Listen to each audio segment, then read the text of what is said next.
حضور کو یہ سمجھنا معاذ اللہ کہ زندہ نہیں، استغفر اللہ، خاک میں مل گئے۔ ارے خدا تجھے خاک میں ملا دے، مصطفیٰ کی بے ادبی کرنے والے، تمہیں خبر نہیں کہ انبیاء کے جسم کو زمین کھا نہیں سکتی،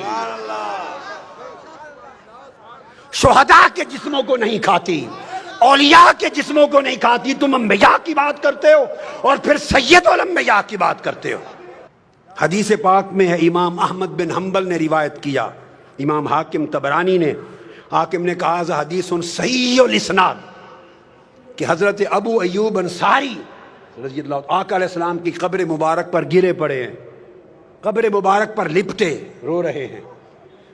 پیچھے مروان بن حکم آ گیا اور مروان نے دیکھا کوئی شخص حضور کے مزار پر لپٹ کے رو رہا ہے۔ اس نے کندھا پکڑا اور کہا کہ تمہیں معلوم ہے کیا کر رہے ہو؟ تدری ما تصنع، معلوم ہے کیا کر رہے ہو؟ آپ نے پیچھے مڑ کے دیکھا، جب مڑ کے دیکھا فاقبل علیہ فیضا وہ ابو ایوب، مڑ کے دیکھا مروان کانپ گیا، وہ حضرت ابو ایوب انصاری تھے رضی اللہ تعالیٰ عنہ۔ انہوں نے جواب دیا قال نعم جئت رسول اللہ صلی اللہ علیہ وسلم ولم آت الحجر، پوچھنے والے میں رسول پاک کے پاس آیا ہوں، کسی پتھر کے پاس نہیں آیا۔ رسول پاک کی بارگاہ میں آیا ہوں، جو زندہ ہیں، جو سنتے ہیں، جو حاجتیں پوری کرتے ہیں۔ ولم آت الحجر، کسی پتھر کے پاس نہیں آیا کہ میرا رونا نہ سنے۔ یہ صحابہ کرام کا عقیدہ تھا۔ کن کا؟ اب یہ خیال کرنا، آقا علیہ السلام کو یہ سمجھنا یہ عقیدہ رسالت کے خلاف ہے اور شان رسالت میں بے ادبی ہے۔ یہ سمجھنا کہ مر گئے معاذ اللہ، مٹی میں ہو گئے اور آج کی تاریخ میں اور آج کے دن میں زندہ نہیں۔ سنو، رسول پاک تو ولادت سے پہلے بھی زندہ تھے۔ کنتو نبیم وآدم بین الروح والجسد، حضرت آدم پیدا نہ ہوئے تھے تب بھی زندہ نبی تھے، آج بھی زندہ ہیں۔ حدیث پاک سنیے کہ کس طرح زندہ ہیں یا نہیں۔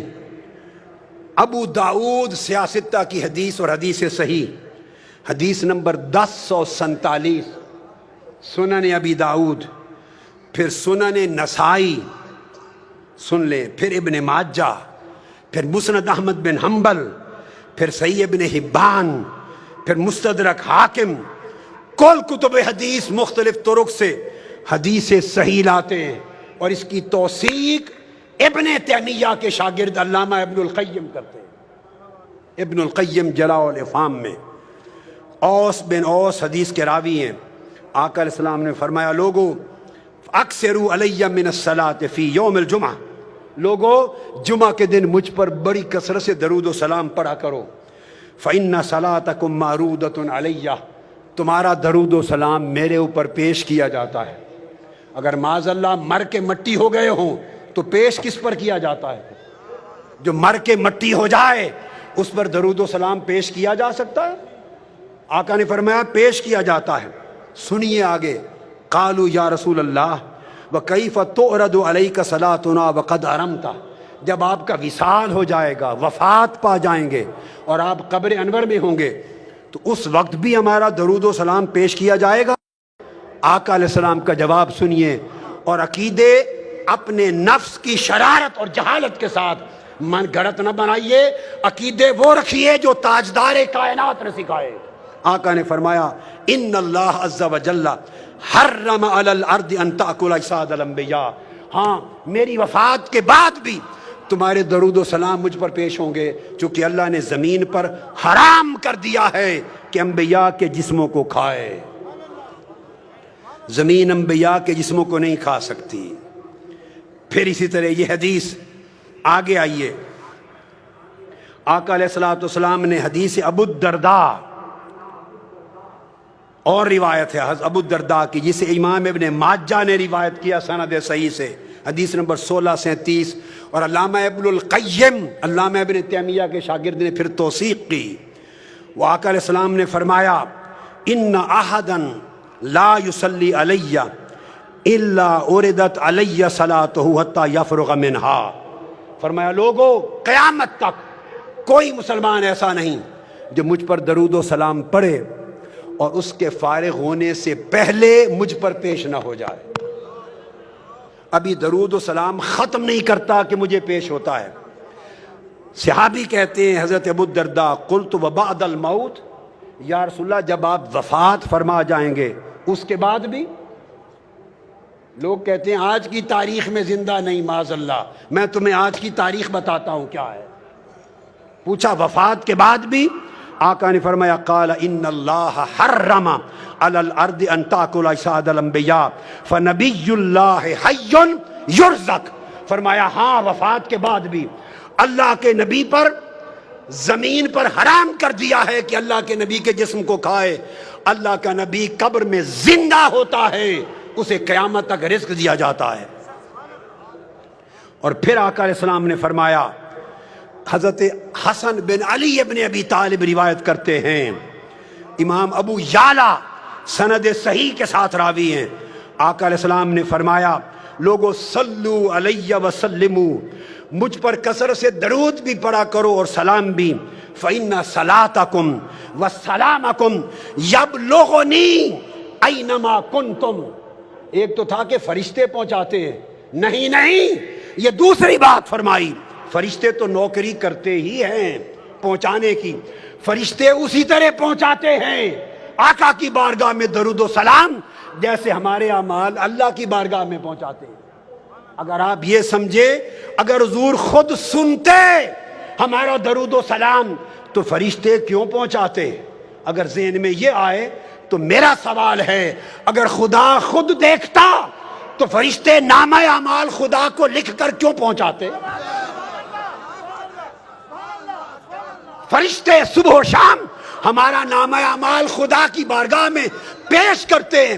اس پیش کرنے سے اگر علم خدا کی نفی نہیں ہوتی تو جو فرشتے درود و سلام پیش کرتے ہیں اس سے علم مصطفیٰ کی نفی نہیں ہوتی۔ آقا علیہ السلام نے فرمایا مجھ پر درود و سلام کی کثرت کرو، اس لیے کہ تمہارا درود اور تمہارا سلام خود پہنچتا ہے مجھ پر جہاں بھی ہوتے ہو۔ ارے بمبے والوں، بمبئی سے مصطفیٰ پہ درود و سلام پڑھو گے، خدا کی قسم گنبد خضرا میں مصطفیٰ خود سنتے ہیں۔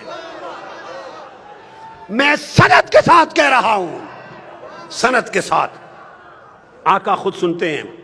آقا نے فرمایا صلو علیہ، دوسری روایت حضرت سعید بن ابی سعید عن ابی ہریرہ رضی اللہ تعالیٰ عنہ فرمایا صلو علیہ فإن صلاتکم تبلغنی حیثما کنتم، کثرت سے درود پڑھو، تم جہاں بھی ہو کائنات کے جس گوشے میں تمہارا درود ڈائریکٹلی مجھے پہنچتا ہے، براہ راست پہنچتا ہے۔ اور آقا علیہ السلام نے تو یہاں تک فرما دیا، حدیث پاک حضرت ابو ہریرہ راوی ہیں، سنن ابی داؤد اور مسند احمد بن حنبل، حدیث صحیح، فرمایا ما من احد یسلم علیہ الا رد اللہ علیہ روحی حتی رد علیہ السلام۔ کائنات کی عرضی پر جہاں بھی کوئی مسلمان مجھ پر سلام پڑھتا ہے، درود و سلام پڑھتا ہے، آقا نے فرمایا الا رد اللہ علیہ روحی، اللہ نے میری روح میرے جسم میں واپس لوٹا دی گئی ہوئی ہے، میری روح میرے جسم میں واپس بولیے لوٹا دی ہوئی ہے۔ میں ہر سلام کرنے والے کو سن کر خود جواب دیتا ہوں۔ اگر آپ کے ذہن میں ایک لطیف علمی بات اور ذوق کی بات کہوں، خیال آئے لوٹا کیوں دی؟ اگر لوٹانی تھی تو نکالی کیوں روح پاک، اور نکال لی تو لوٹا کیوں دی؟ سنو غور سے، نکالی اس لیے تاکہ ہر نفس پر ایک بار موت کا ذائقہ سچا ثابت ہو جائے۔ کل نفس ذائقۃ الموت، موت کا ذائقہ چکھنا بولیے ثابت ہو جائے۔ آقا علیہ السلام نے بھی چکھا، اب میرا وجدان کچھ اور کہے گا، کوئی کہے گا کہ موت کا ذائقہ چکھا، اور میں کہوں گا نہیں، موت مصطفیٰ کے لبوں کو چکھنے کے لیے آئی۔ ہائے ہائے، موت مصطفیٰ کو چھونے کے لیے آئی۔ مولا میں محروم نہ رہ جاؤں، میں بھی چھو لوں تیرے محبوب کے نام سے۔ اس لیے روح نکلی، اب سوال پیدا ہوتا ہے کہ لوٹا کیوں دی؟ قرآن کا قاعدہ ہے، نص قرآن سنیے، قرآن نے کہا بلل آخرت خیر لک من الاولی، میرے محبوب تیری آخرت اور تیری بعد کی گھڑی، ہر بعد کی گھڑی پہلی گھڑی سے بہتر ہوگی، پہلی گھڑی سے بہتر ہوگی۔ مصطفیٰ کا جسم ہر بات کی گھڑی میں پہلی گھڑی سے بہتر مقام پر ہوگا، اور آقا علیہ السلام کی روح ہر بات کی گھڑی میں پہلی گھڑی سے بہتر ہوگی۔ جب روح جسم پاک سے نکل گئی، ذائقہ موت وارد ہو گیا۔ اب میں وجدانی بات کر رہا ہوں، ایسے لگتا ہے کہ جیسے روح کو جنتوں کو پیش کیا گیا ہوگا۔ روح مصطفیٰ جس مقام کو چاہے چن لے، روح بولی ہوگی میرے مولا تیرا وعدہ ہے کہ بعد کی گھڑی پہلی گھڑی سے بہتر ہوگی۔ میں 63 سال تک مصطفیٰ کے جسم میں رہتی رہی ہوں، 63 سال میں جسم مصطفیٰ میں رہی ہوں۔ تیرا وعدہ ہے کہ اب اس سے بہتر جگہ پہ جاؤں گی۔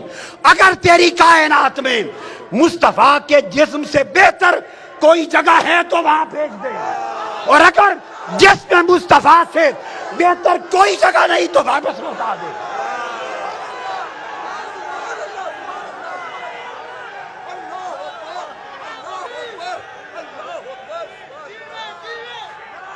لا محالہ رحمت خدا نے جواب دیا ہوگا، رحمت خدا نے، اے روح مصطفیٰ، مصطفیٰ کے جسم سے بہتر تو نہ فرش پر میرے پاس کوئی جگہ ہے، نہ عرش پر، نہ مکان پر، نہ لا مکان پر۔ مصطفیٰ کے جسم سے تو اعلیٰ جگہ نہیں۔